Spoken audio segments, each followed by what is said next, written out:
Les êtres humains vivent tous, basant leurs croyances sur ce qu'ils comprennent du monde, captifs de cette connaissance. Pourtant, le savoir et la compréhension sont des concepts subjectifs. Cette réalité pourrait se révéler n'être qu'une illusion. Itachi a totalement raison du point de vue du croyant. C'est pour cette raison-là que les maîtres spirituels à travers le temps demandaient à leurs disciples, quand ils venaient d'arriver, même si c'était des sommités dans la science, de brûler leurs livres, de vider l'entièreté de leurs croyances et de leurs connaissances pour pouvoir tout réappréhender par l'ouverture spirituelle, par la science du cœur, par la lumière, et non par le cerveau qui lui est confiné. C'est pour cette raison-là qu'on entend souvent dans le soufisme cette parole rapportée, qui est une parole prophétique, dans laquelle Dieu dit que ni les cieux ni la terre n'ont pu le contenir si ce n'est le cœur de son serviteur croyant.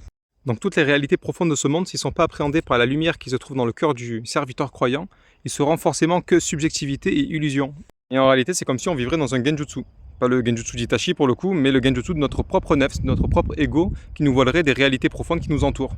En d'autres mots, pour faire simple, un des buts du croyant, c'est d'avancer dans la purification de son âme pour justement sortir de ce genjutsu.